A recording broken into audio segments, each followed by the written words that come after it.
17 anos de câncer infantil. Eu vou moderar esse painel de Fórum Políticos contra o Câncer Rio de Janeiro, e com o tema Cuidando do Nosso Futuro, Desafios da Oncologia Pediátrica no Rio de Janeiro.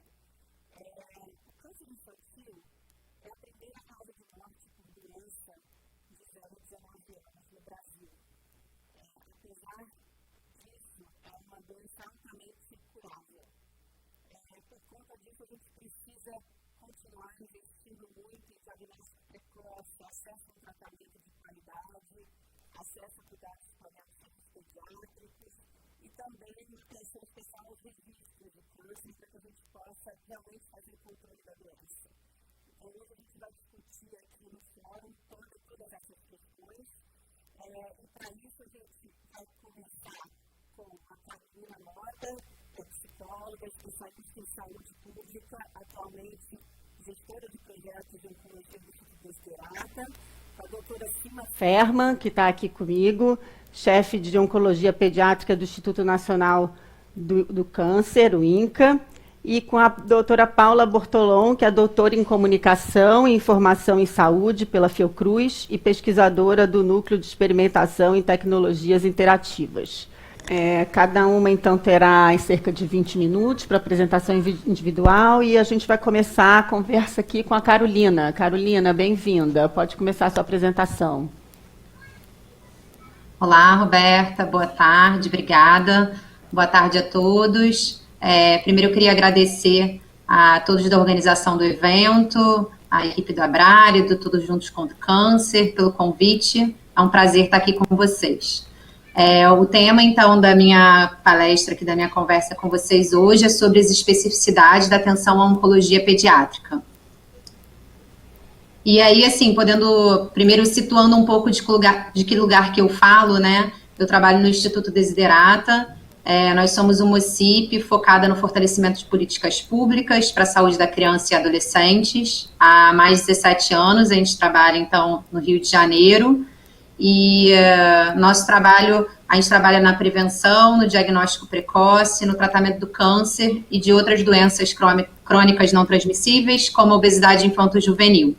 O câncer, ele é nossa frente de atuação aí desde o início do Desiderata, o câncer infantil, né? Então, a gente vem trabalhando nessa pauta e fortalecendo políticas públicas, sobretudo no Rio de Janeiro, aí há mais de 17 anos, né? E aí, por que é importante falar do câncer infantil, né? Por que o câncer infantil? Então, o câncer infantil, como a Roberta já colocou, ele é a primeira causa de morte por doença em crianças entre 1 a 19 anos no Brasil. Mas as chances de cura são altas, elas podem chegar até 80% se ele for diagnosticado cedo e tratado com qualidade. E quando a gente olha para o mundo, né, a gente olha de uma forma mais ampla, a gente vê que 90% das mortes acontecem em países de baixa e média renda. Então, aonde a criança nasce é determinante se ela vai conseguir sobreviver ou não a um câncer infantil. Isso é um dado muito forte, né, muito impactante, né. E o câncer infantil, ele não afeta só uma pessoa, né, ele traz impactos aí afetivos, sociais, econômicos na vida de toda uma família, de todas as pessoas que estão ali no entorno daquela criança.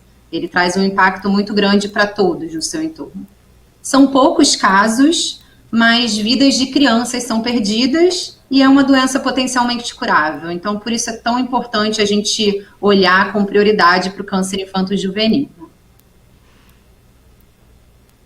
E aí, quais são as especificidades do câncer infanto-juvenil? Como eu já falei, ele é considerado raro, são estimados 8.460 novos casos no Brasil por ano, então é um número baixo quando comparado principalmente com os cânceres de adulto. Os fatores de riscos também são raros. A gente não trabalha com medidas de prevenção, então a gente não tem prevenção para o câncer infantil, e por isso que é tão importante a gente olhar para o diagnóstico precoce, diferente do câncer de adulto, que a gente trabalha muito com medidas de prevenção, né, para evitar o câncer. O câncer infantil, ele não tem medidas efetivas de prevenção e ele possui um comportamento clínico e biológico bastante diferente dos tumores do adulto. No geral, eles são mais agressivos, evoluem de uma forma muito rápida, mas, por outro lado, o que é positivo, eles respondem bem ao tratamento. Então, por isso que é tão importante a gente pensar no diagnóstico precoce, em tentar fazer uma suspeição rápida do câncer infantil para que as crianças iniciem rápido o tratamento e um tratamento de qualidade, para que elas alcancem essas chances de cura que podem ser tão altas, em torno de 80%. Bom, e que elementos, então, a gente precisa considerar quando a gente olha especificamente para o câncer infantil, né? Quando a gente está botando, assim, uma lupa no câncer infantil, o que é importante a gente olhar? Eu destaquei alguns elementos, um deles que eu acho que é crucial é o diagnóstico precoce. Então, como eu já estava falando antes, a gente não tem prevenção, mas a gente precisa muito trabalhar no diagnóstico precoce, né? E a gente tem alguns desafios para isso. Um deles é o número baixo de casos, são poucos casos, né? Então, principalmente os profissionais que estão ali na atenção primária, que é a porta de entrada do sistema, são os profissionais que estão no território mais próximo às famílias, que vai ser provavelmente o primeiro lugar onde as crianças vão procurar, onde as famílias vão procurar quando as crianças estão com algum sintoma. Os profissionais veem muito poucos casos. Então, isso é uma questão. A clínica é bastante inespecífica, os sinais e sintomas, eles se confundem com outras doenças da infância, então, muitas vezes é uma febre prolongada, um emagrecimento, um caroço no corpo, uma dor inespecífica. Então, eles se confundem muito com outras doenças, isso dificulta ainda mais a suspeição. E a gente tem poucos espaços de formação, desde a graduação, os estudantes, tanto de medicina quanto de enfermagem, veem muito pouco a temática do câncer infantil na graduação, e até mesmo após a formação também tem poucos espaços de educação continuada, poucos espaços onde se discute a temática do câncer infantil com outros profissionais que não sejam os oncologistas pediátricos, né? E aí eu destaco aqui no Rio de Janeiro, a gente tem uma iniciativa que é a Política do Unidos pela Cura, que foi uma iniciativa lá em 2005, liderada pelo Instituto Desiderata, que junto com gestores públicos, hospitais de referência para o tratamento do câncer infantil no Rio de Janeiro, o INCA, e outras instituições da sociedade civil se juntaram para pensar em como era possível qualificar o cuidado do câncer infantil e entendeu-se a necessidade de investir no diagnóstico precoce, de pensar em uma estrutura melhor para promover esse diagnóstico precoce. E aí, então, essa política surgiu e ela se divide em 3 eixos. Um deles é capacitação dos profissionais da atenção primária para a suspeição do câncer. O outro é um fluxo ágil, então que as crianças cheguem rápido aos centros de referência. E o terceiro, informação. Eu não vou me dedicar tanto a Unidos pela Cura, a falar mais sobre Unidos pela Cura, que eu acho que a doutora Sima já vai abordar na palestra dela, mas depois a gente pode também conversar, se vocês tiverem mais dúvidas sobre Unidos pela Cura. Aqui eu trouxe alguns materiais de sensibilização que também fazem parte da iniciativa do Unidos pela Cura, que a gente produz aí materiais, então, para os profissionais de atenção primária, para que eles possam estar sempre com um olhar atento ao câncer infantil. Então, eu trouxe só para ilustrar para vocês um pouquinho. E aí, o segundo elemento que eu queria trazer para a discussão com vocês é a organização da oferta de serviços, né? Então, quando a gente olha especificamente para o câncer infantil, é importante que esse tratamento ele aconteça nos hospitais habilitados em oncologia pediátrica, que tenham oncologistas pediátricos, que tenham as especificidades de um hospital habilitado em oncologia pediátrica, para o cuidado de oncologia pediátrica, né? Outro aspecto importante é a centralidade desse tratamento, né? Como o câncer infantil é uma doença com poucos casos, é importante que os hospitais que tratam as crianças possam tratar um número grande de crianças. Quanto mais crianças eles tratam, mais os profissionais conseguem ir qualificando o cuidado também. Então, a centralidade é um ponto importante. A portaria, inclusive, traz um número mínimo de procedimentos necessários para que os centros estejam aptos para tratar essas crianças e adolescentes. E seriam os protocolos clínicos específicos para diagnóstico, tratamento e atendimento de intercorrências clínicas de crianças e adolescentes. Então, é importante que os hospitais que tratam crianças tenham protocolos específicos para crianças e adolescentes. Esses elementos eles estão descritos na portaria 1399 de dezembro de 2019. Ela é uma portaria que trata da habilitação dos centros de tratamento para câncer de uma maneira geral, mas ela aborda essas especificidades para a oncologia pediátrica. E aí, quando a gente fala de tratamento em hospitais habilitados, também é importante a gente pensar também ter um olhar especial para os adolescentes, que quando a gente olha para os números, a gente vê que muitos adolescentes estão sendo tratados em hospitais que não são habilitados em oncologia pediátrica. Então, é importante também que eles tenham um local, sejam tratados nesses hospitais também, e não junto com os adultos. Eles também têm uma especificidade, né? Um terceiro ponto seria a qualificação dos registros. É muito importante a gente poder olhar para os registros e olhar com um foco para o câncer infantil. O câncer infantil, ele representa só 3% dos cânceres de adulto, e a gente não tem um registro nacional específico para o câncer infanto-juvenil. Então, os registradores, eles que fazem o registro de todos os tipos de cânceres nos hospitais, eles possuem pouco conhecimento sobre as especificidades do câncer infanto-juvenil, porque eles veem poucos casos de câncer, né? Então, eles costumam registrar muito mais casos de cânceres em adultos. Então, é importante a gente ter um olhar atento para o câncer infantil também nos registros, e ter espaços de capacitação para esses registradores, espaços de formação para eles, específicos para o câncer infanto-juvenil. E eu destaco aqui também o estadiamento do câncer infanto-juvenil, como um dado muito relevante nos registros de câncer infantil, porque como a gente não tem a prevenção para o câncer, o estadiamento ele vai dizer com qual a extensão da doença que a criança chegou ali no hospital, né? Então, ele vai dizer se aquele diagnóstico foi tardio, se a gente conseguiu um diagnóstico precoce. Então, ele é um dado muito relevante. E quando a gente olha para os registros hoje hospitalares de câncer, a gente vê que muitos não preenchem esses dados.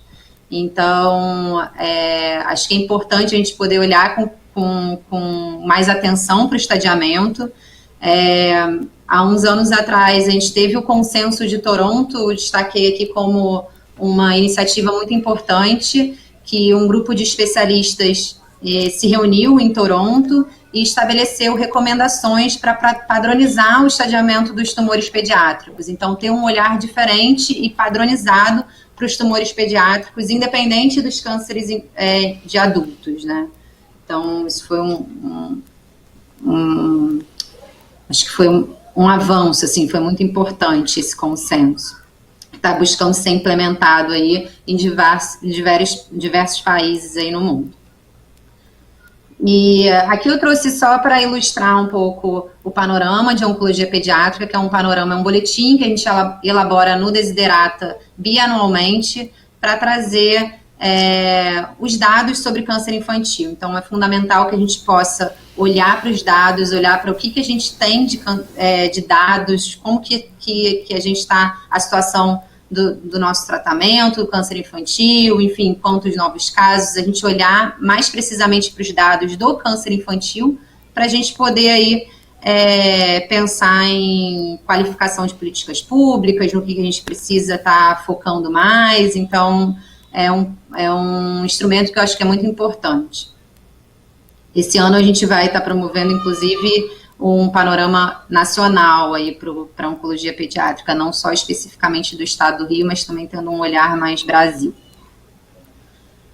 E, por fim, o último elemento que eu queria colocar, que eu acho que é muito importante, é a humanização do tratamento, né? Aí eu acho que é claro que quando a gente fala de humanização do tratamento, a gente não fala só para as crianças e adolescentes, a gente tem que olhar para a humanização do tratamento também como um todo, de adultos também é importante terem um tratamento humanizado, mas a gente tem as especificidades das crianças, né, e dos adolescentes, e é importante a gente ter um olhar atento para isso, né. Então, eu destaquei aqui alguns elementos na humanização do tratamento, um deles é o cuidados paliativos pediátricos, então é muito importante a gente poder pensar e valorizar os cuidados paliativos em pediatria e que eles possam ser ofertados desde o início do tratamento das crianças, né, com um olhar atento para as crianças e para as famílias. As salas infantis exclusivas de quimioterapia, isso é outro elemento que já está na portaria, então na portaria 1399 ela também aborda isso, que os centros habilitados precisam ter salas exclusivas de quimioterapia e que as crianças não façam quimioterapia junto com adultos. As classes hospitalares, eu acho que é outro ponto muito importante, a educação, né, é um direito de todas as crianças, e ela precisa ser garantida também para as crianças internadas, então é importante olhar também para investir mais nas classes hospitalares e que todos os hospitais possam ter um espaço para educação também para as crianças, e o apoio psicossocial para a criança e sua família. Aqui é mais no sentido abrangente mesmo, desde pensar, né, na importância da equipe multiprofissional, de ter os outros profissionais, o profissional da psicologia, do serviço social, da nutrição, fisioterapia, enfim, com um olhar mais amplo para essa criança, podendo garantir aí que ela e a sua família tenham as condições para seguir no tratamento, para não abandonar o tratamento, para ter um transporte para poder chegar ao tratamento. Tem aí as casas de apoio, que também são super importantes para que as famílias e crianças possam ter um lugar para ficar enquanto elas estiverem num período mais intenso do tratamento. Então, é super importante ter esse olhar mais abrangente, né?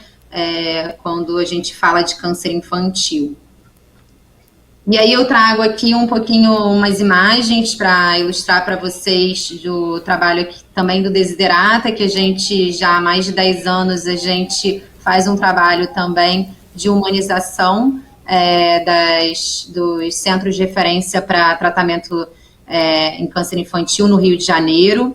Aqui é uma foto dos aquários cariocas, então alguns hospitais públicos do Rio de Janeiro que fazem quimioterapia em crianças, tem aí as salas aí que foram transformadas num aquário carioca, né?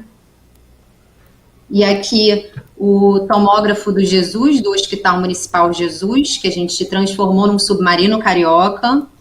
E mais recentemente a sala de raio-x do Hospital Jesus, que a gente transformou no fundo do mar, aí nos robôs submarinos. Então, assim, a importância da gente poder humanizar também esses espaços e entendendo o quanto que esse tratamento é tão difícil, né, para as crianças, é um tratamento prolongado, é um tratamento que traz dor também, né, então esses espaços são fundamentais tanto para a criança quanto para os pais e até mesmo para os próprios profissionais de saúde, né. Bom, por fim, eu queria dizer que crianças e adolescentes, então, não são pequenos adultos, e para a gente aumentar as chances de cura, além do diagnóstico precoce, é preciso tratamento de qualidade. Isso significa um tratamento adequado às especificidades das crianças e adolescentes. A gente precisa olhar eles enquanto crianças e adolescentes que têm suas especificidades, que têm seus direitos, e independente dos adultos, se a gente busca aí qualificar as políticas públicas para o câncer infantil no Rio de Janeiro. Obrigada. Obrigada, Carol. Foi ótimo. Você já fez um panorama excelente aí do que a gente tem para discutir sobre essas condições aí, as especificidades das crianças, né, com câncer, crianças e adolescentes. Então, agora eu vou passar a palavra para a doutora Cima Ferman. Cima, por favor, pode fazer a sua apresentação. Obrigada, Roberta. Boa tarde a todos. Gostaria muito de agradecer à comissão organizadora, à equipe da Abrale, a Todos Juntos contra o Câncer, essa oportunidade de falar sobre o câncer pediátrico, nesse fórum que é tão importante. Então, nós sabemos que o câncer pediátrico é uma doença potencialmente curável. Mais de 80% das crianças acometidas por câncer em países de alta renda podem ser curadas. Tem sido observada uma queda de mais de 50% da mortalidade por câncer nesses países, mas nós sabemos que esses resultados maravilhosos, eles são atingidos se a doença for diagnosticada precocemente, se o paciente for tratado em centros especializados na atenção à criança, com equipes multiprofissionais especializadas e com suporte clínico adequado. Cura não é o único objetivo da doença. Cura, na verdade, significa adicionar muitos anos de vida à criança, e é muito importante ter cuidado com os sobreviventes que devem ser integrados à sociedade e ter uma vida produtiva e normal. Para que tudo isso ocorra, é necessário que toda a cadeia do cuidado e a linha do controle do câncer seja respeitada, desde a prevenção até o diagnóstico precoce, tratamento, cuidados paliativos e mesmo cuidado com os sobreviventes a longo prazo. Nós sabemos que a criança, embora o câncer na criança seja raro relativamente ao câncer do adulto, apenas 3% dos casos, na verdade, a criança tem muito mais anos de vida a ganhar ou a perder, caso ela fique curada ou não do câncer pediátrico. Daí a maior importância de ter os olhos voltados para o câncer pediátrico. O Brasil é um país de renda média alta, né? Nós temos 210 milhões de habitantes e, segundo as estimativas do Instituto Nacional do Câncer, são esperados 8.460 casos novos para os anos de 2000 a 2020 em crianças e adolescentes até 19 anos de idade. No Rio de Janeiro, são esperados 670 casos novos por ano, nesse mesmo período, que vai corresponder a uma taxa de 156 casos por milhão de crianças de 0 a 19 anos. Então, o câncer infanto-juvenil no Brasil é a primeira causa de morte por doença em crianças de 1 a 19 anos de idade. Nos países de alta renda, nós sabemos que mais de 85% das crianças podem ser curadas. No Brasil, a sobrevida estimada está em torno de 65%. Nós sabemos que há um hiato, uma lacuna, que a gente chama de lacuna das desigualdades, entre os países de alta renda e os países de baixa e média renda.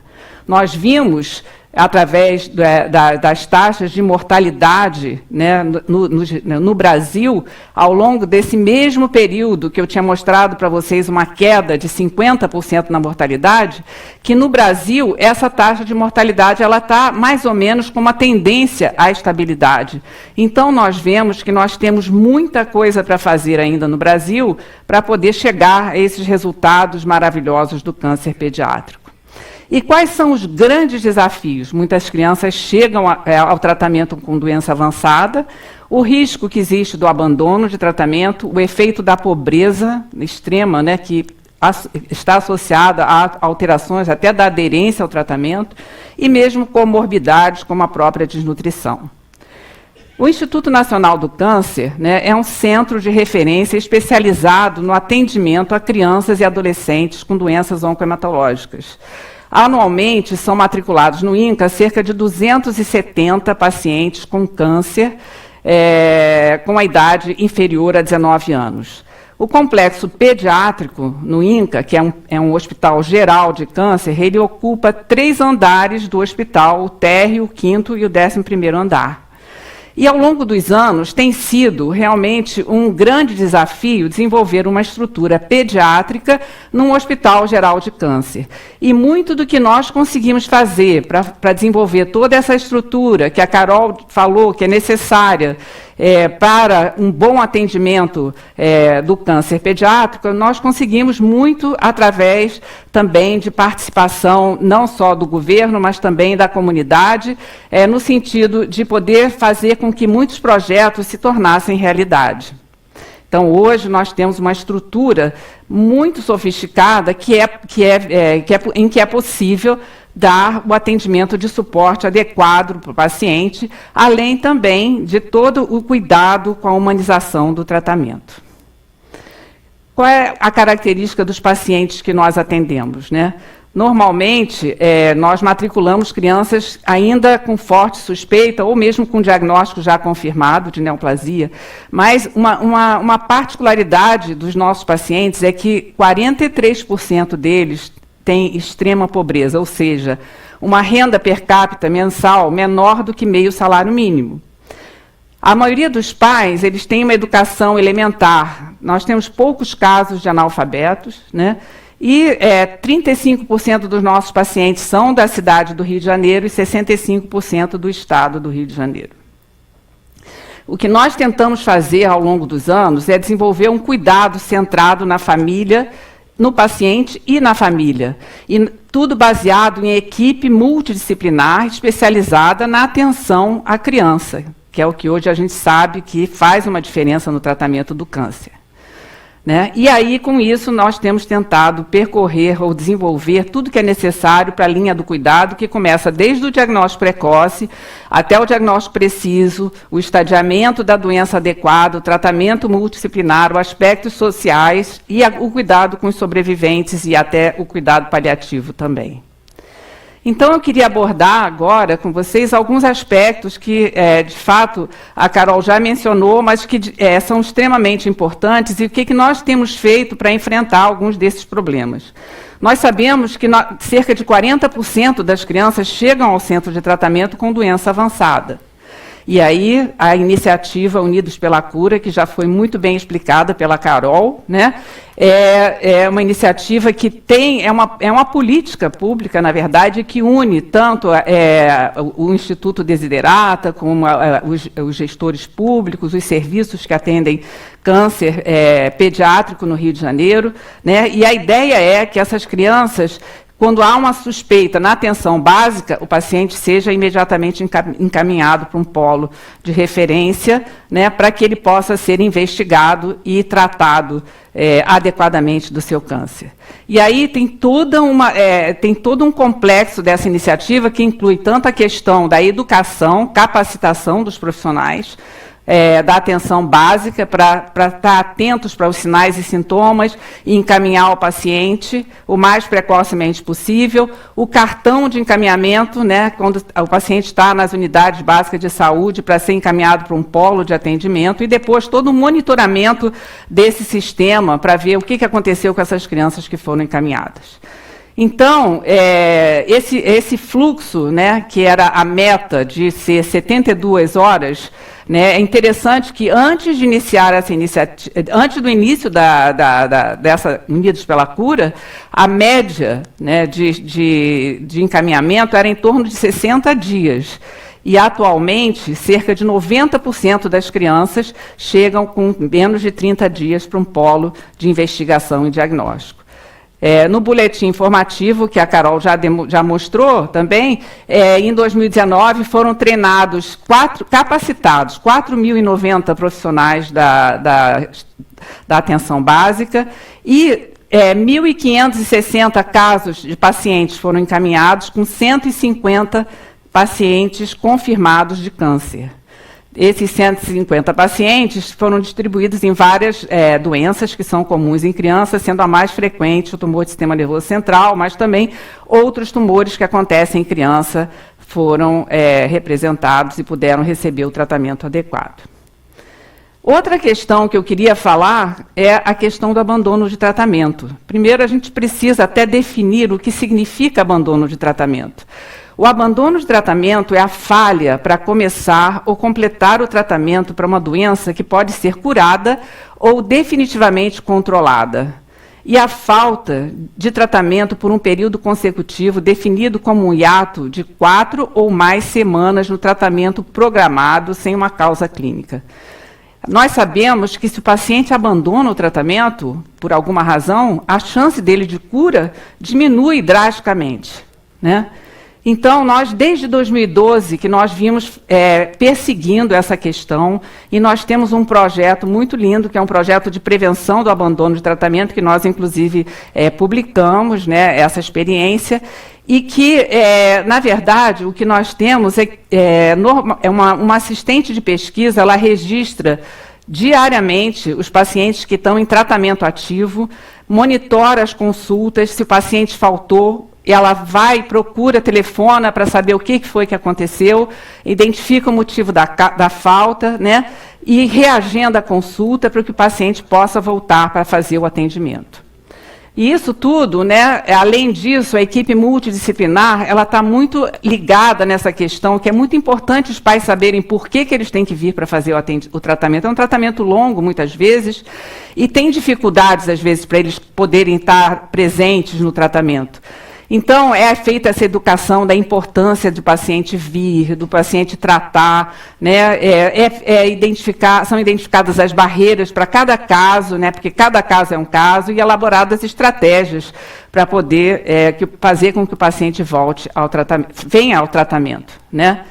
E nós identificamos também alguns pacientes que têm alto risco de abandono. Esses pacientes, nós temos uma atenção mais intensa para eles, até muitas vezes articulando com a rede, até com a estratégia de saúde da família.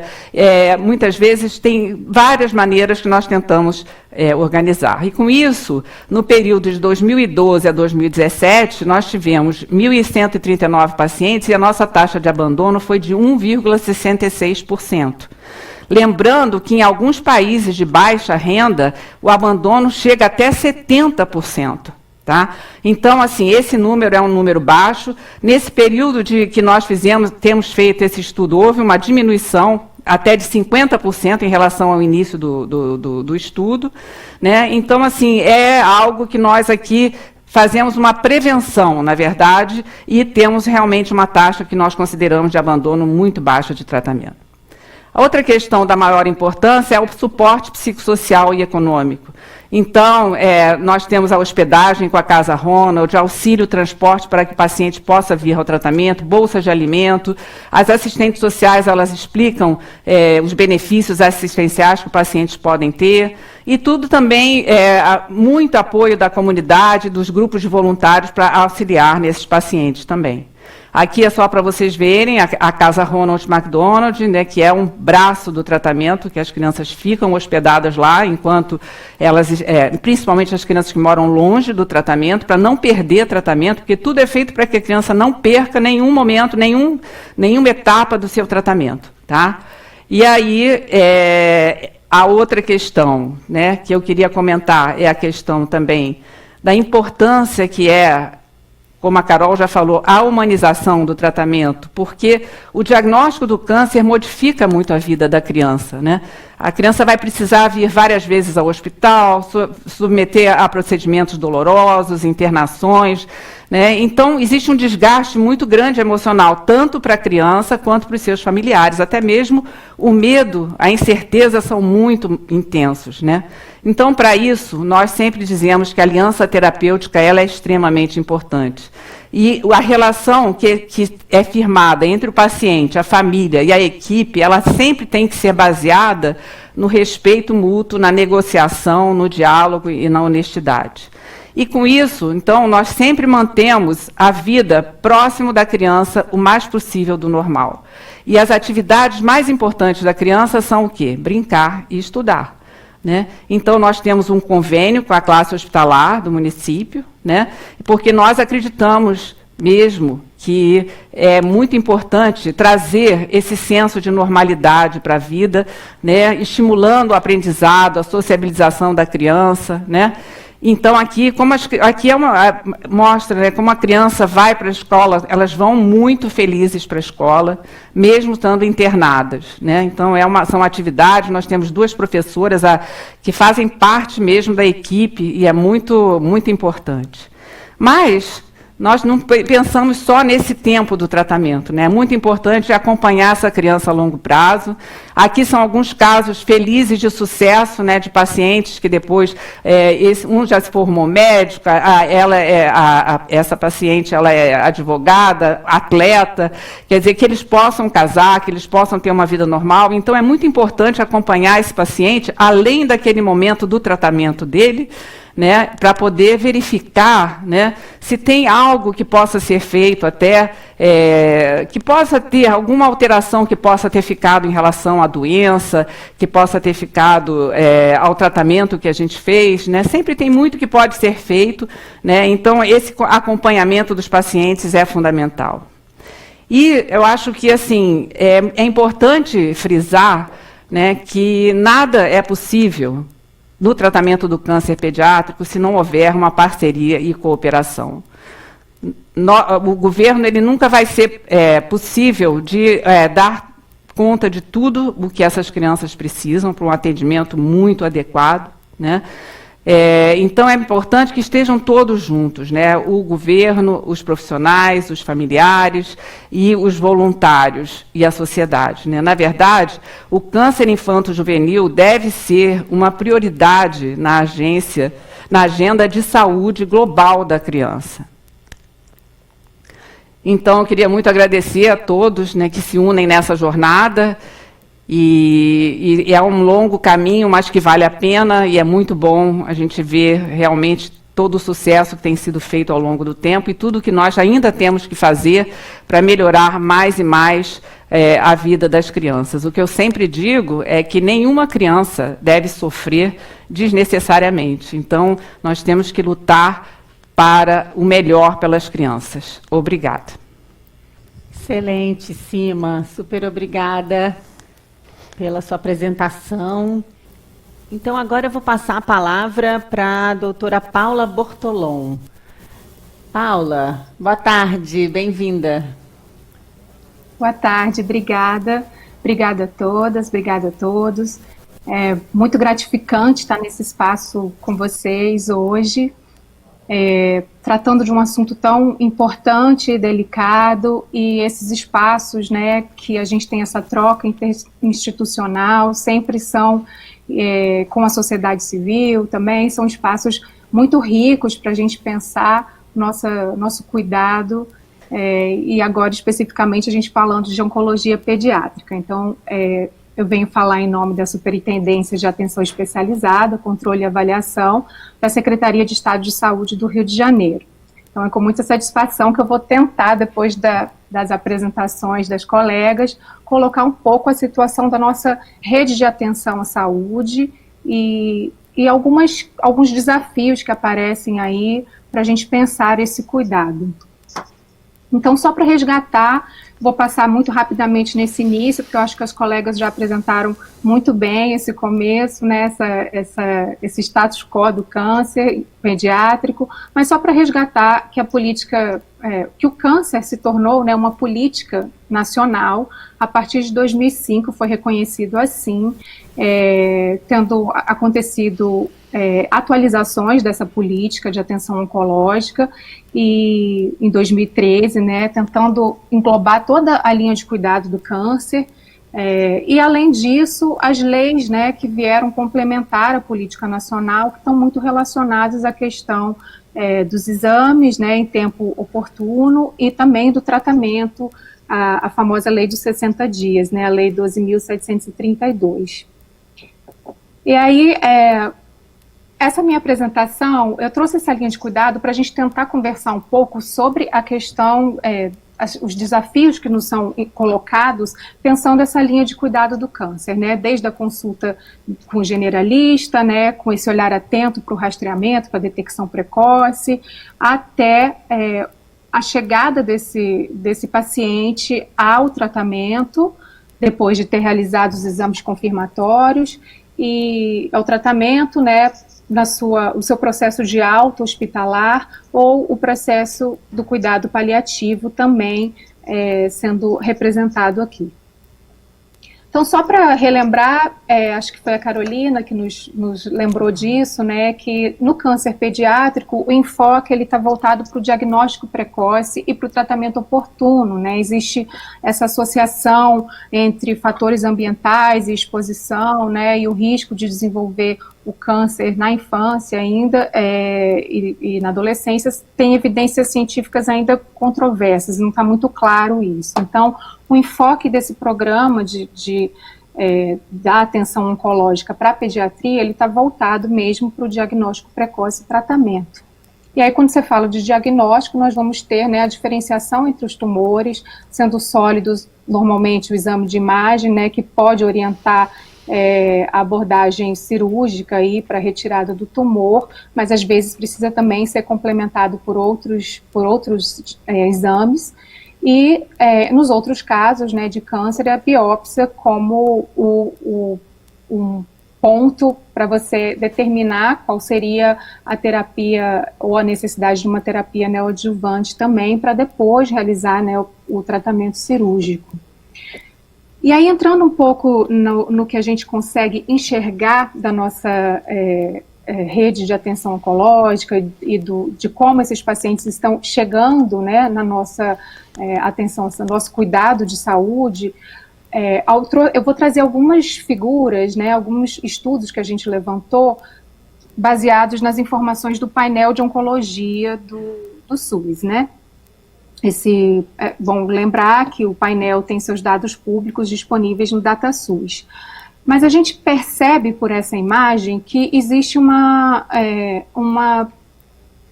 diferença em relação ao que coloca a literatura internacional e até na pesquisa que a gente fez em outros estados também, porque no estado do Rio de Janeiro a gente percebe a neoplasia maligna de colo e também neoplasias de localizações mal definidas com alto percentual, acima até das doenças dos cânceres hematológicos, do sarcoma e dos cânceres de outras áreas, né, como neurológicos. Então, isso já chama atenção de início de que existe alguma coisa que está acontecendo aí. Muito provavelmente, primeiro temos um viés de informação, né, provavelmente está sendo colocado como diagnóstico preenchido, né, como diagnóstico principal, uma consequência já de metástase, né, como linfomas que já vão apresentar obstrução intestinal e coisas do tipo. Então, a gente já chama atenção. O primeiro olhar atento é essa diferença que a gente percebe em relação aos diagnósticos colocados como diagnóstico principal do câncer pediátrico no nosso estado. Como também foi falado, né, a questão do tratamento, né, o tempo para iniciar o tratamento depois do diagnóstico, né, assim que tem o diagnóstico, e quanto tempo decorre para início do tratamento, a gente percebe que a maioria dos casos dos pacientes estão iniciando o seu tratamento em 30 dias. Mas como se trata de uma doença que nós, em comparação com outros cânceres, com cânceres de adulto, que não tem um quantitativo tão grande de pacientes, a gente ainda percebe um número significativo, né, de pessoas chegando com 30 ou 60 dias e até mais de 60 dias para início desse tratamento. Ao observar a modalidade terapêutica, a gente percebe, né, a maior expressividade da quimioterapia, da radioterapia e da cirurgia, e muito provavelmente a quimioterapia e a rádio aí também funcionando como terapia neoadjuvante antes até do processo cirúrgico. E aí vem um dado que nos chama muitíssima atenção e é importante reforçar, que é a questão de estadiamento, né? Nós pegamos 3 anos, né, antes de início da pandemia, de 2017 até 2020, já quero reforçar, né, o que eu coloquei ali no cantinho, de 70% dos casos não temos informação, né, de estadiamento.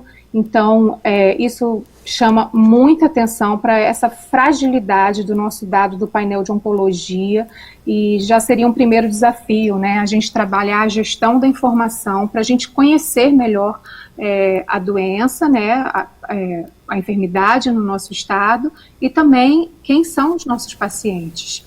E a gente percebe que em 2017 a gente tinha um percentual um pouco mais alto de crianças e adolescentes chegando, né, em estadiamento 0 e 1, que seria o ideal para o nosso programa. Mas o percentual altíssimo de casos, né, de pacientes que chegam já com câncer muito avançado, já com comprometimento de um bom prognóstico e muito provavelmente uma chance de cura diminuída. Então, isso é uma problemática quando a gente fala de câncer pediátrico no nosso estado.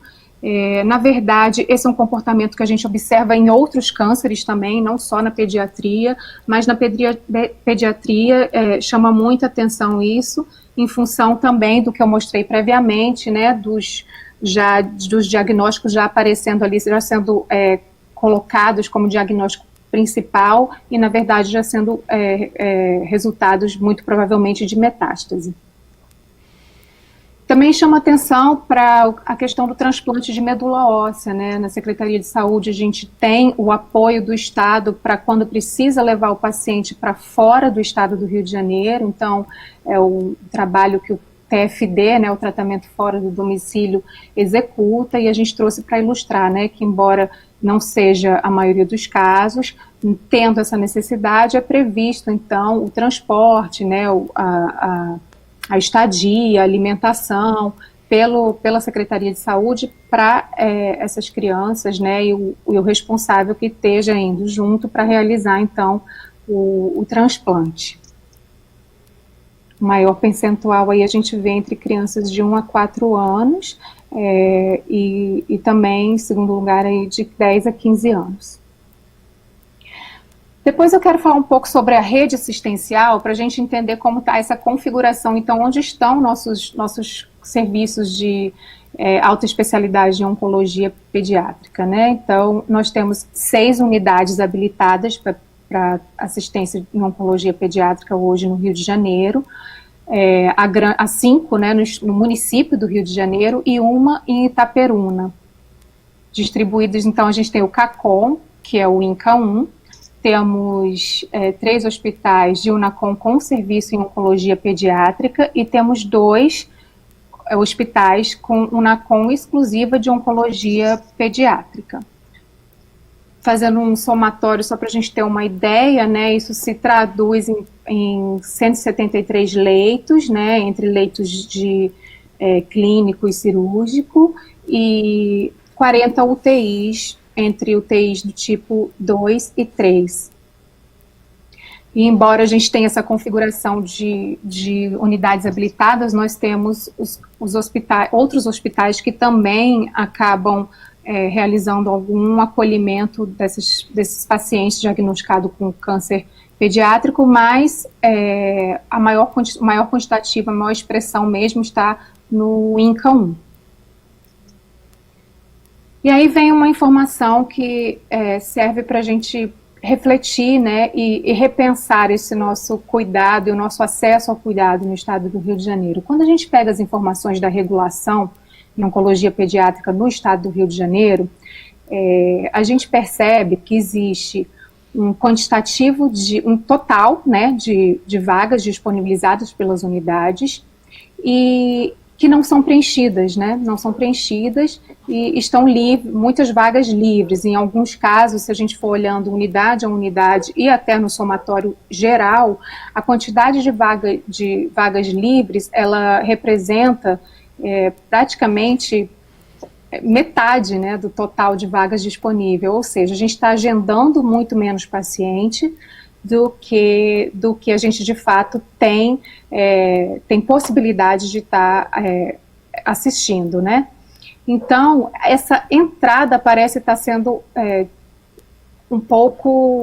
tem uma lacuna nessa entrada das unidades de tratamento para oncologia pediátrica, e aí falando, né, no caso aqui, para ambulatório de primeira vez, tanto para hematologia, triagem oncologia pediátrica e todas essas categorias que a gente coloca aqui. Quando a gente começou a analisar esses dados, né, então a gente, na verdade, assim, num primeiro olhar parece haver uma certa alegria, né, no sentido de, parece que está muito bem, né, não temos fila para oncologia pediátrica, mas a gente sabe que ao longo da linha de cuidado, né, e desse caminho do paciente na rede de atenção oncológica, esse paciente esbarra em vários pontos desse caminho, né, e muitas vezes se perde na rede e não consegue, de fato, chegar ao CACOM ou NACOM, mesmo, e aí existe uma série de problemas, né, multifatorial essa problemática, mas a gente percebe justamente isso, né, que existe uma problemática que está muito provavelmente relacionada nesse acesso à atenção especializada para a realização dos exames confirmatórios, né. Então, nesse fluxo, né, que eu trago aqui para a gente mostra que também existe uma caixinha, eu vou assim chamar, que seria parte da regulação municipal, né, e uma parte onde o paciente já está regulado pelo sistema de regulação do Estado. E iniciando, né, no melhor dos mundos, aí o paciente realmente dá entrada pela atenção primária, né, a atenção primária sendo sempre a referência da rede, o local de entrada, a porta de entrada para o SUS, e aí com o olhar atento, com esse treinamento, o profissional que está atendendo, né, o médico que está atendendo essa criança ou esse adolescente, ele percebe que pode ter algum indicativo, né, de possibilidade de ser câncer pediátrico, e aí realiza uma série de exames ainda dentro do município, para depois, com esse resultado, né, ele ser encaminhado, então, para confirmação diagnóstica na atenção especializada.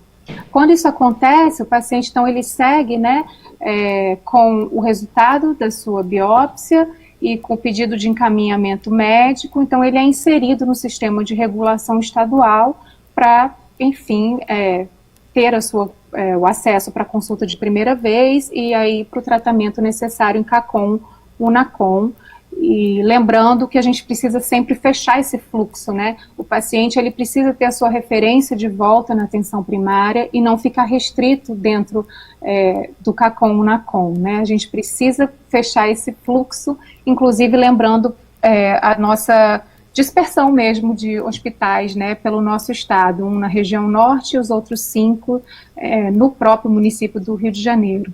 Então a gente tem um primeiro desafio que parece ser, a gente precisa, né, fortalecer essa atenção primária para ser realmente a referência do paciente na rede de cuidado, né, nesse caminho dele na rede de atenção à saúde, seria um primeiro desafio colocado. Outra questão que a gente esbarra é o próprio conhecimento, né, do sistema, da gestão desse fluxo, né, aliás, do paciente na rede e da própria compreensão sobre os sistemas de regulação, né, os protocolos, como inserir, onde inserir, o que precisa. Então, assim, ao passo que a gente capacita, né, o profissional para o olhar clínico, a gente também precisa capacitar ele para a compreensão desse caminho a ser percorrido pelo paciente, para que ele possa melhor orientar e melhor executar também o seu trabalho como uma referência aí no cuidado.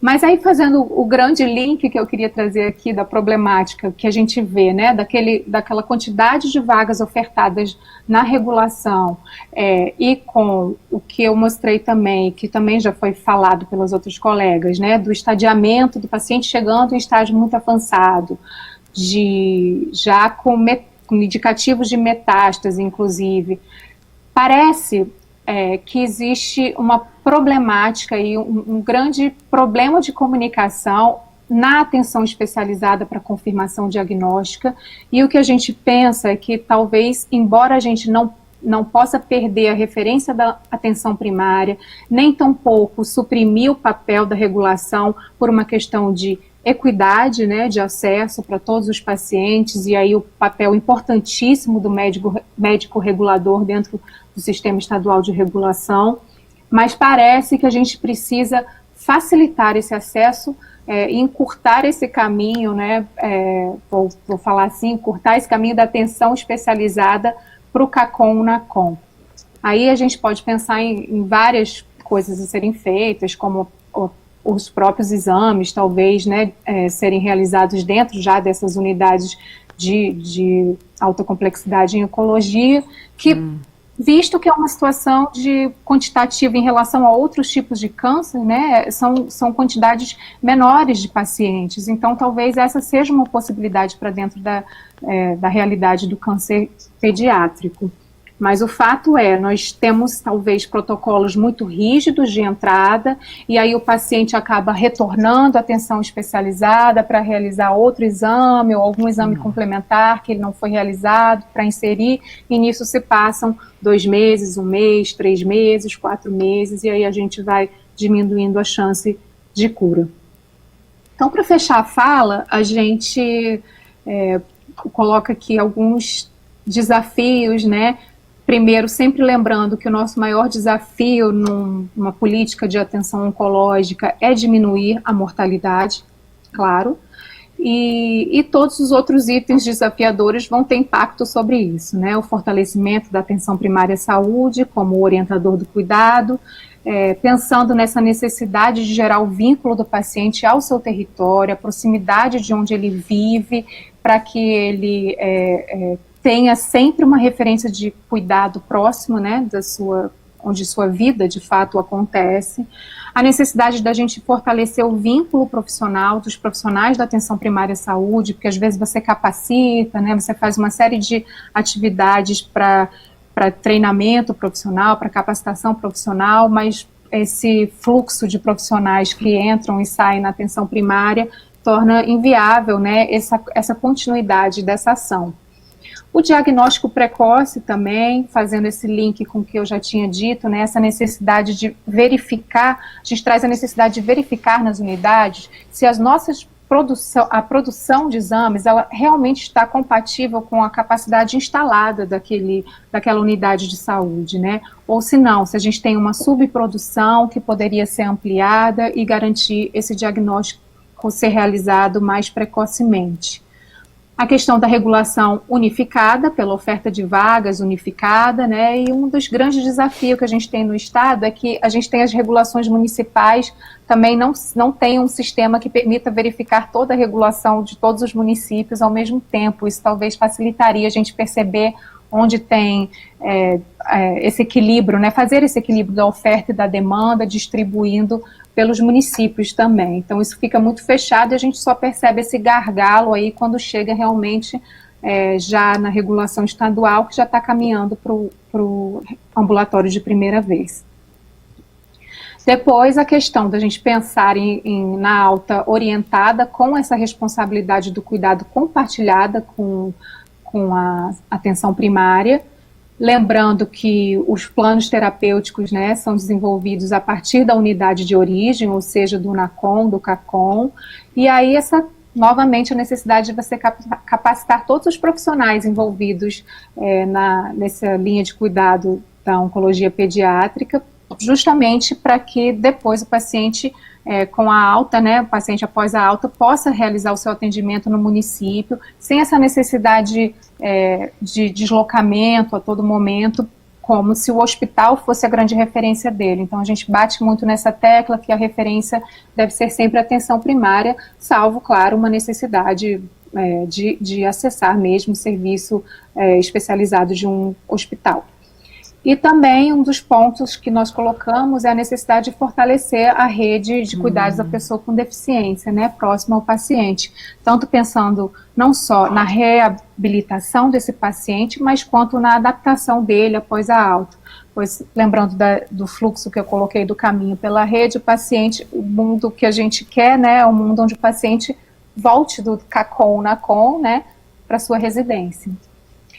Então era isso que eu queria mostrar para vocês, agradeço muito e coloco à disposição para gente fazer um bate-papo também sobre o que foi colocado aqui. Obrigada. Paula, super obrigada pela sua apresentação. É fundamental aqui a presença do governo estadual, né, nesse debate. Então, eu acho que como a Secretaria Estadual é responsável aí pela organização da rede de atenção, acho que a gente vai ter bastante discussão aqui nessa mesa, junto com o INCA e com a sociedade civil também. E queria, agradecer a presença de todos e também deixar um recado para vocês que estão assistindo a gente, para fazer perguntas diretamente pelo chat da plataforma. E, ao final, a gente vai discutir aí as questões que vocês levantarem e também que eu posso trazer algumas discussões aí para os nossos debatedores. Se possível, usem a hashtag Movimento TJCC nas redes sociais.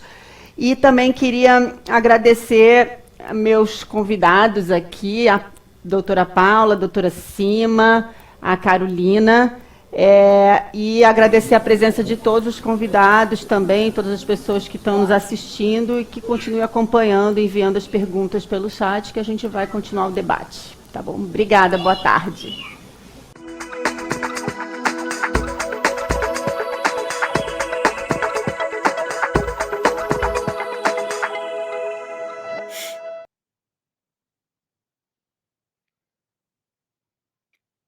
Oi, tudo bom?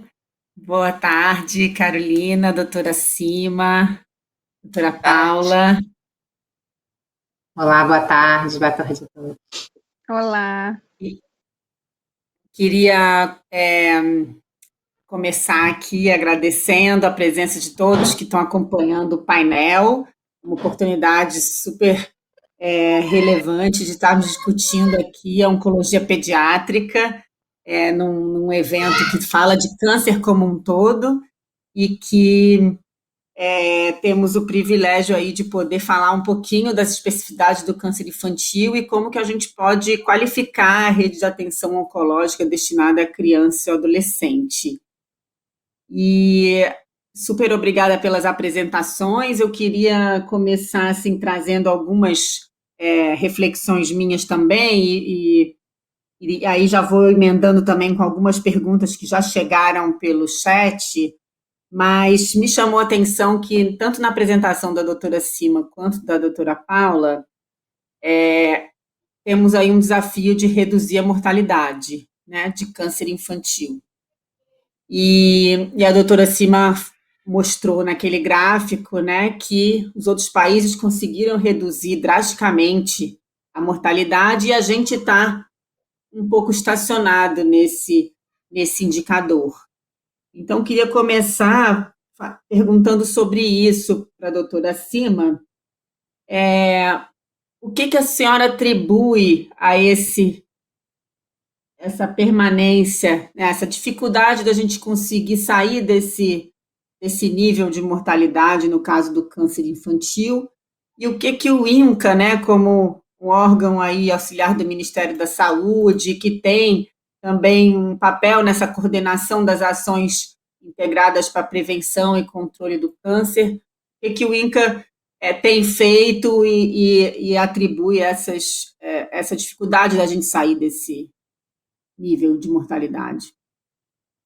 Então, na verdade, o que acontece é que hoje, para você fazer um tratamento adequado da criança com câncer, você precisa ter o diagnóstico precoce e um tratamento em centros especializados na atenção à criança, né? E o acesso ao serviço de tratamento. Então, o que nós vemos aqui no Brasil é primeiro, o Brasil é um país de dimensões continentais, né? Existe uma heterogeneidade muito grande na distribuição dos serviços. A maior parte dos serviços de oncologia, eles são situados no Sudeste, né?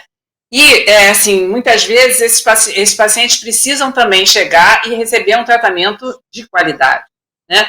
Então, se você vai estudar a mortalidade no país como um todo, você não vai encontrar uma queda como você encontrou nos países de alta renda.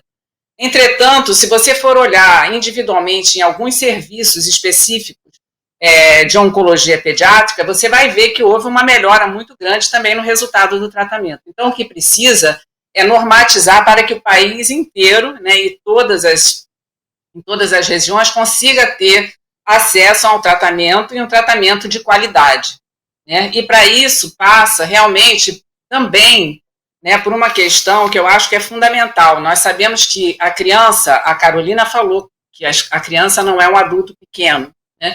E a criança tem que ser tratada em centros especializados na atenção à criança. E, na verdade, existem centros já, existe a portaria que já define o que é necessário para você tratar uma criança adequadamente. Mas o que nós vemos hoje em dia é que, primeiro, nem todos os centros estão estruturados para ter essa qualidade e também, muitas vezes, muitas crianças são tratadas por centros que não são especializados em atendimento de crianças.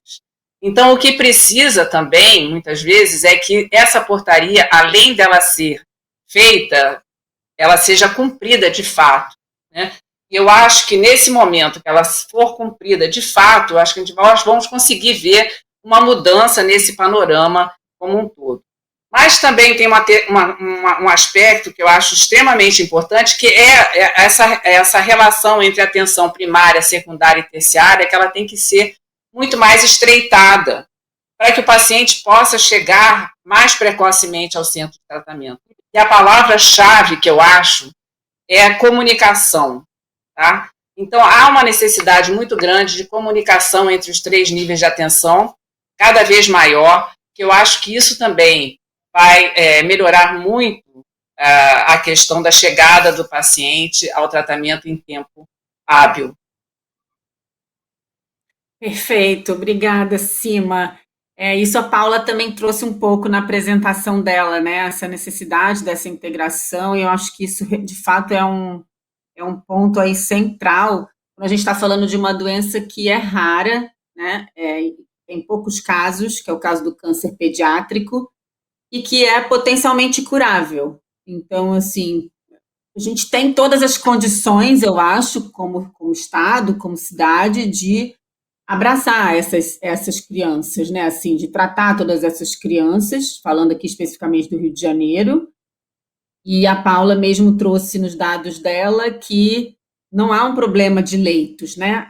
Não há um problema de fila para o tratamento, né? Então, isso é uma vantagem. Mas, então, a gente precisa conectar melhor aí as pontas, que é para as crianças chegarem mais rápido a esse tratamento, né? E aí já emendo com uma pergunta para a Paula, que me chamou a atenção também a demora, Paula, depois do diagnóstico para iniciar o tratamento. Porque uma coisa é a gente falar que a suspeita é difícil, que os sinais e sintomas são muito semelhantes aos de outras doenças e que daí é difícil suspeitar e encaminhar rapidamente, que é o trabalho do Unidos pela Cura, que a Carol trouxe, a doutora Sima trouxe. Mas o seu dado era depois do diagnóstico até o início do tratamento, né? E também tinha muita criança que demorava mais do que 30 dias para iniciar esse tratamento após o diagnóstico, né? A que você atribui, assim, e o que o governo estadual tem feito para organizar melhor essa rede de atenção e até dentro da regulação mesmo, fazer com que isso seja mais eficiente? Então, Roberta, essa é um ponto nevrálgico, assim, quando a gente fala de oncologia, na verdade, né? Quando eu mostro que tem essa lacuna, né, essa problemática da atenção especializada, né, com o resultado do exame, para o serviço de tratamento, né, oncológico, na verdade, há um problema de acesso ao diagnóstico. Quando eu falei diagnóstico, lá tem 2 diagnósticos, né? Tem os diagnósticos complementares, laboratoriais, né? E até basicamente os laboratoriais, e depois vem o histopatológico, né? Então, a gente tem uma carência muito grande de prestadores para realizar o histopatológico. Essa é uma primeira problemática que a gente percebe. Então, você já tem um primeiro impeditivo aí, um primeiro impedimento, né? Realizar o diagnóstico confirmatório mesmo, né? Depois que ele realiza esse diagnóstico que confirma, né, a presença do câncer, quando ele vai ser inserido na fila da regulação, né, para ser distribuído para as unidades de tratamento, o que a gente, pelos nossos estudos e tudo, e todas as discussões que a gente faz, né, internamente e em conjunto com os outros gestores, é que parece que nós temos protocolos muito rígidos nessas portas de entrada para os centros de alta complexidade, né? Então, para os CACOM e o NACOM. Isso, o que a gente pensa a respeito disso é que, muitas vezes, o paciente ele fica perdido mesmo nessa atenção especializada a partir do momento em que ele vai e volta na rede, né? Ele parece que não consegue o diagnóstico, aí ele volta na atenção primária, aí faltou o pedido do médico, aí ele volta na atenção primária, aí o médico, ou enfim, né, quem está atendendo ali na atenção primária também fica perdido nessa rede, não sabe muito bem orientar também o paciente, e isso é uma problemática do câncer no estado, né? Bem o que a Sima falou, um problema de comunicação também, de treinamento para compreensão desse sistema de regulação e de gestão, que é realmente é muito visível isso. Então, assim, quando a gente vê muitas filas, muitos leitos disponíveis, né, muita vaga, aliás, disponível de consulta de primeira vez, não quer dizer que a gente tem poucos casos para completar aquelas vagas, né? O que fica aparente é que a gente tem crianças que não estão acessando. E aí podem ser os protocolos muito rígidos, né, que realmente dificultam essa entrada. Então, o que nós até pensamos, né, é que isso tem que ser uma discussão levada à frente para que se revejam esses protocolos de entrada, já que a gente está falando, diferente de câncer de mama, né, outros tipos de cânceres, a gente está falando de um quantitativo menor, né, de pacientes.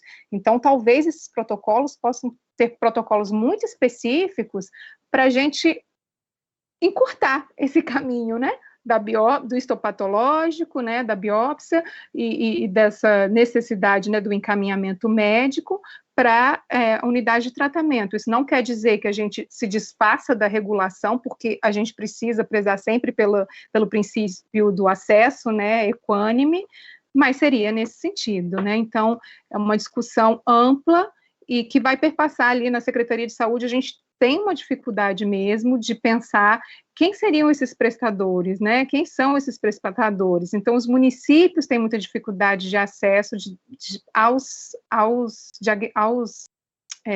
prestadores de serviço diagnóstico. Isso é uma problemática. Doutora Silvia, quer completar? Queria.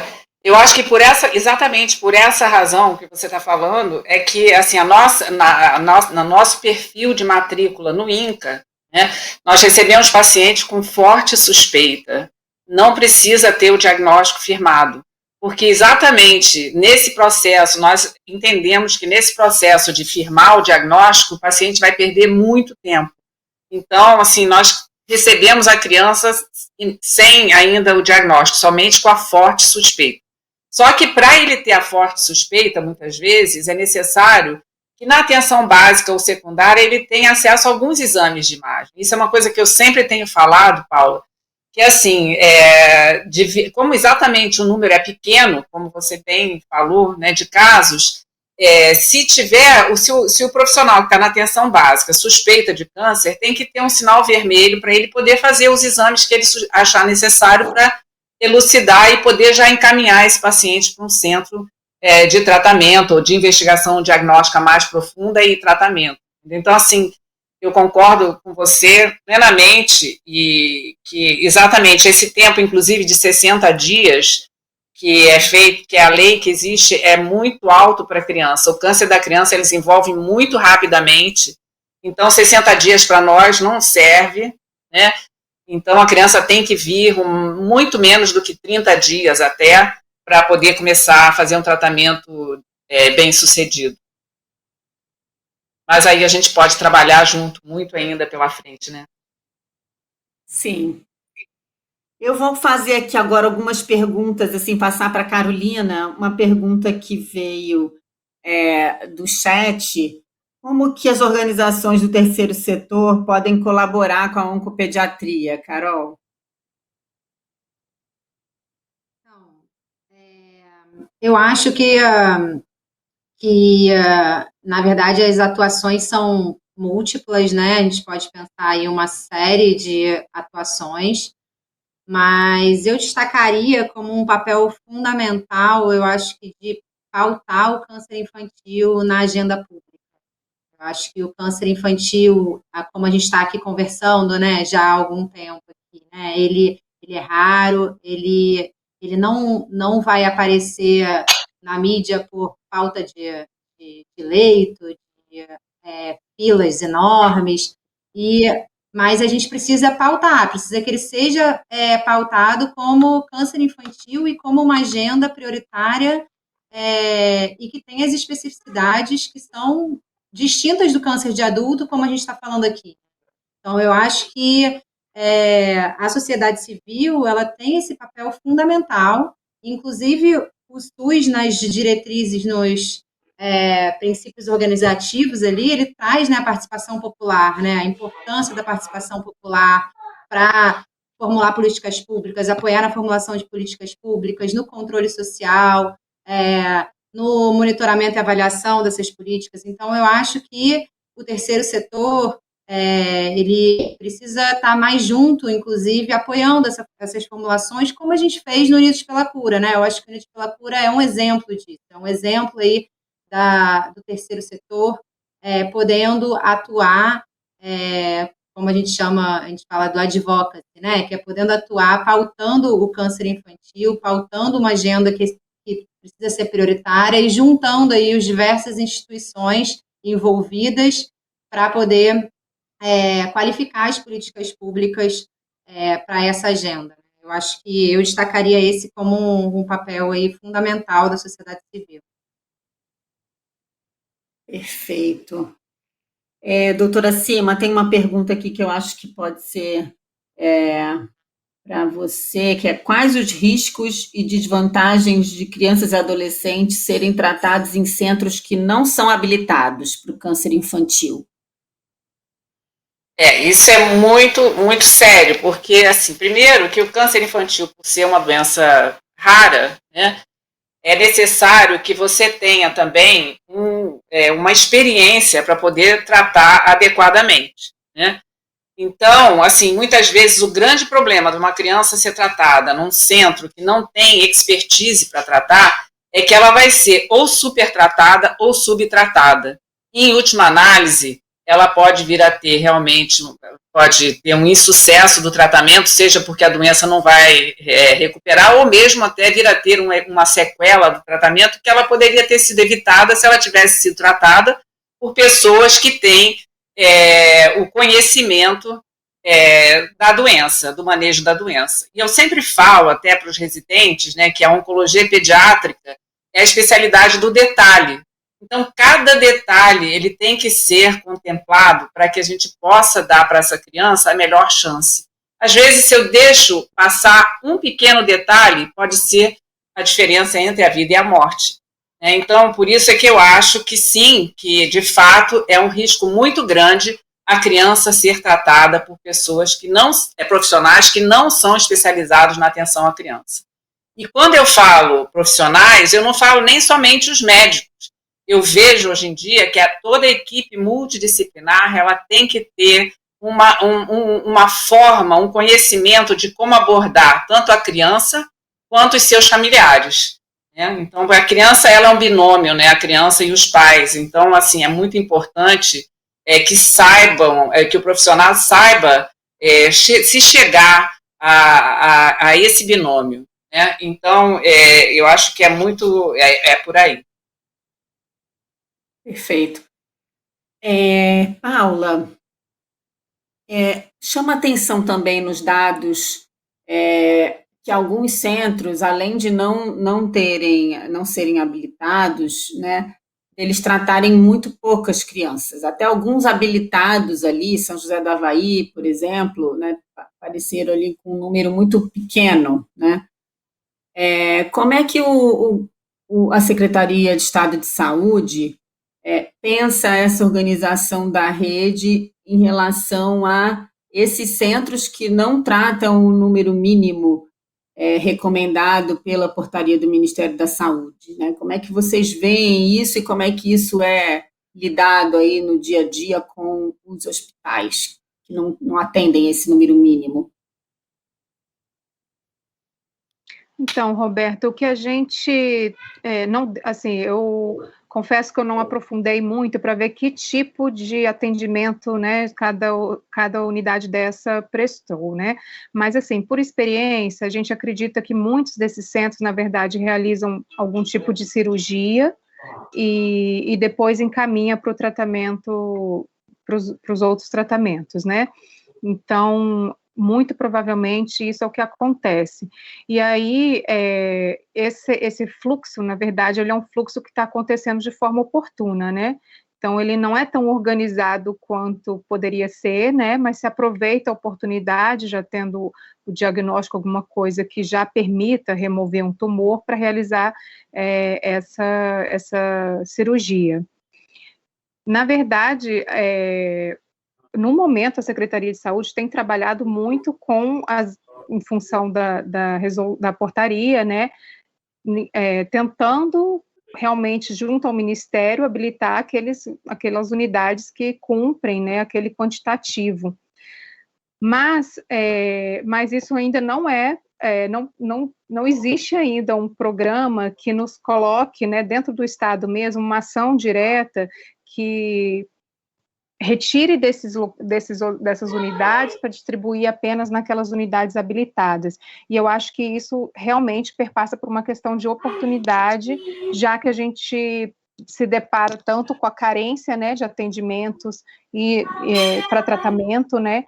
Então, isso é uma questão que ainda não tem uma frente de ação para realmente nortear melhor, né, esse encaminhamento, e aí também quando a gente percebe esse fluxo junto com a regulação, né, a regulação vê onde tem vaga disponível e no dia, né, e aí encaminha, porque a própria regulação, às vezes ela diz que algumas unidades demoram a abrir as vagas, né, então nem sempre para eles no sistema aparecem todas as vagas disponíveis que de fato se traduziria na realidade do que tem disponível, né? Então, esse delay aí do sistema e do que de fato tem na unidade traz essa problemática também. Mas, assim, infelizmente, eu não posso te trazer uma resposta precisa sobre algo que esteja sendo feito nesse sentido, para realmente encaminhar apenas para essas unidades que estariam habilitadas. O fluxo atual no Rio de Janeiro, ele trabalha muito com essa oportunidade também, principalmente para cirurgia, por isso que eu estou te falando que, né, respondendo a sua pergunta, que muito provavelmente esses casos, e são casos menores também, né, que provavelmente não fazem a terapia neoadjuvante antes da cirurgia, então provavelmente já são casos que com a biópsia e tudo já consegue, né, fazer a retirada do tumor na própria unidade onde a criança foi atendida.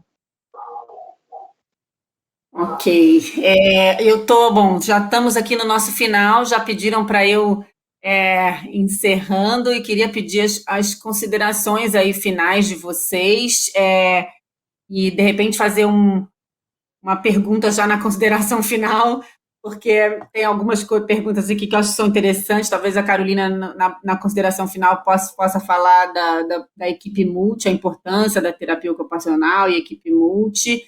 E também tem muitas perguntas sobre Covid e crianças com câncer, então talvez a doutora Sima possa falar um pouco sobre isso, sobre a vacinação em crianças e essa priorização.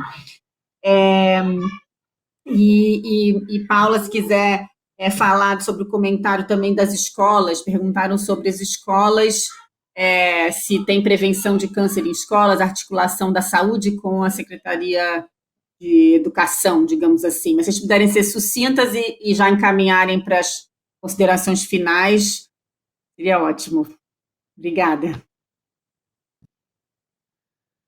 Bom, obrigada, Roberta. Em relação à equipe multi, talvez a doutora Sima possa até depois acrescentar um pouquinho sobre isso, né? Mas o câncer infantil, ele é uma doença que tem um longo tratamento, é muito invasivo, né? Uma doença que requer muitas mudanças, eu acho que na vida não só da criança, mas da família como um todo. E aí, por isso, tão importante ter o envolvimento de toda essa equipe, né? Eu acho que não é um profissional só que vai dar conta de tudo. É muito importante ter o envolvimento aí de diversos profissionais, diversos saberes, e aí é toda a equipe multiprofissional. É muito importante, inclusive para trabalhar depois a autonomia dessas crianças, como é que vai ser depois o retorno dessas crianças para uma rotina de após a hospitalização, né, após o tratamento, que muitas vezes a rotina de vida muda mesmo durante um período. Então, acho que esse olhar da equipe multi é fundamental durante todo o tratamento. Eu queria já finalizar só agradecendo a participação, a oportunidade de estar aqui, podendo trocar com vocês. Muito obrigada também a todos que estão organizando o evento, todos o câncer. Obrigada, Carol. E recebi um recado que precisam ser muito breves, doutora Cime e Paula. Então, eu queria muito agradecer essa oportunidade também, dizer que é sempre bom a gente estarmos todos juntos aqui, em volta do mesmo ideal. Em relação ao Covid, de fato, foi um grande desafio, tem sido ao longo desses 2 anos um grande desafio, houve realmente uma dificuldade maior da chegada dos pacientes e, ao mesmo tempo, nós tivemos também que reforçar o nosso sistema até de prevenção de abandono de tratamento, mas, assim, nós também tivemos muitos aprendizados, né, o aprendizado de que, de fato, a união realmente faz a força e que é muito importante estarmos todos juntos no sentido de tentar vencer os desafios, e esse é mais um desafio. Obrigada mesmo.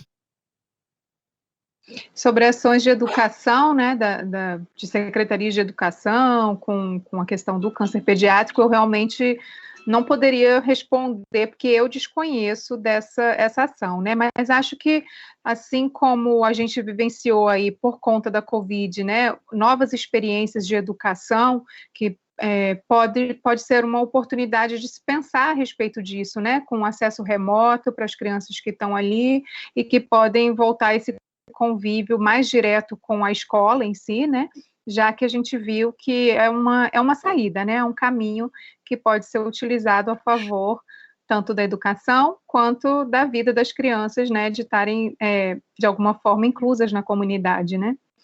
E, então, também vou aproveitar para agradecer a oportunidade de estar aqui aprendendo e trazendo um pouco também da nossa experiência na Secretaria de Saúde. Obrigada.